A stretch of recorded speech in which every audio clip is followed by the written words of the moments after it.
ngà lệ mà nhẹ bu ngà bê xì đi lệ mà nhẹ bu đến đây chạy ngà đồ áo lông thả toại mà về aya khát đấy ha bà du mà nhẹ bu tiếng khá ra đây ha mang them nha ha về aya về phía biong đuôi bê xì trên này về chung á mẹ rồi sinh ra nhàng đi được cứ phía ông chú ta lại bà đã quý bắt là nhàng phía ông lúc cái nào số lúc đến đây đã khá lâu tới đi à cô bay nè bê xì đi rồi chị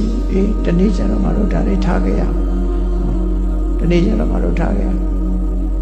bê xì đi bay say na đi chị bị nó luôn đấy ngã rú cô này ngã lên xong bê xì ngã lên ngã rú cô xong ngã rú à bê xì cô xong bà quá sợ là bê ya mà đi mê bà là mà đi biểu gì trẻ bí rồi nó nói gì sao bị nê đó đấy mình nói mấy gì bé sao xí bù đi ấy đấy lúc ấy bà quá sợ là mà mê bù sợ đấy anh ấy sát tên nhà cô sinh nhiên đâu đấy anh ấy mà cha sinh nhiên tông thật bê chén áp hiện quý bát na khu tu phía bà đấy ấy đi phía là đấy quý bát na khu tu điကုသိုလ်တွေမှာအကောင်းဆုံးလုပ်လို့ရတဲ့ကုသိုလ်တွေမှာအကောင်းဆုံးပဲဒါဖြင့်သောရကတဲ့မယ်ဆိုရင်လူတွေကအဲ့ဒါတွေတွေးရင်စိတ်ညစ်တယ်နော်အကုန်လုံးထားခဲ့ရမှာဒါတွေတွေးစိတ်ညစ်တယ်လို့ထင်ကောင်းတယ်လေမဟုတ်ဘူးအသိဉာဏ်နဲ့ဆင်ញင်သုံးသပ်ကြည့်တာအမှန်ကန်ကိုဆင်ញင်သုံးသပ်ကြည့်ရမယ်ကြည့်လိုက်ရင်ဘယ်လိုအကျိုးရအောင်ဆိုတွေ့တာမှုတွေညော့သွားတယ်ဒါမှန်မယ်တွေ့တာမှုတွေညော့သွားကိုထာဝရဖြစ်နေတဲ့အတွေးဟာရော့သွားတယ်။အော်ငါတို့ကတခဏပါလား။တခဏဆိုတာငါတို့အကျိုးရှိတာလောက်အောင်ပါလားဆိုတာဒီအတိလေးဝင်လာတယ်။အဲ့ဒီအတိကတတ်မိုးရှိတာပြောတာနော်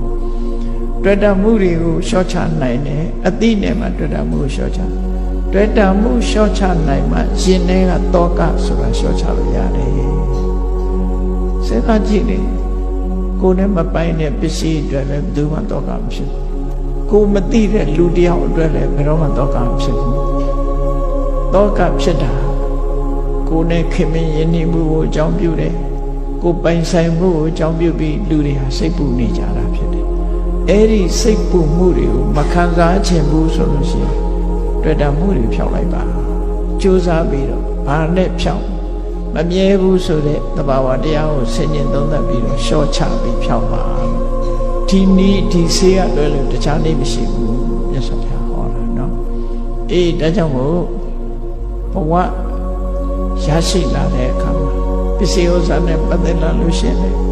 ပစ္စည်းဥစ္စာရှားပွေခြင်းအသုံးပြုခြင်းဆိုတဲ့နေရာမှာရှားပွေတဲ့အခါမှာလည်းတရားမြတ်တမ်းမှုနဲ့ရှားပွေရအသုံးပြုတဲ့အခါမှာလည်းပဲတန်ဖိုးရှိတဲ့အသုံးပြုလို့သုံးပြုအောင်မှာဖြစ်တယ်အဲ့ဒီကနေတဆင့်တက်ပြီးတော့အကောင်းဆုံးကုသိုလ်ဆိုတဲ့ဝိပဿနာကုသိုလ်တွေထိုးတယ်လို့အောင်မှာဖြစ်တယ်လို့ကိုယ်စီမှတ်သားနိုင်ထားကြဖို့ပါတရားချစ်ခင်သူတော်စင်ပြိဿအပေါင်းတို့မြတ်စွာဘုရားဟောကြားတဲ့ဒေသနာတော်ထဲမှာပစ္စည်းဥစ္စာရှားပွေခြင်းနဲ့သုံးစွဲခြင်းကိုစနစ်တကျလမ်းညွှန်ပြတဲ့အတိုင်းတို့တွေပစ္စည်းဥစ္စာကိုရှားပွေကြမယ်အသုံးပြုကြမယ်နောက်ဆုံးရလာတဲ့ဘဝလေးမှာမှန်ကန်တဲ့အသိဉာဏ်တွေရအောင်ကြိုးစားအားထုတ်ကြမယ်လို့ကိုယ်စီနှလုံးသွင်းပြီးမမေ့မလျော့သောတတိကြီးမားသောလုံးဝဝိရိယဖြင့်ကြိုးစားအားထုတ်နိုင်ကြပါစေကုန်သတည်း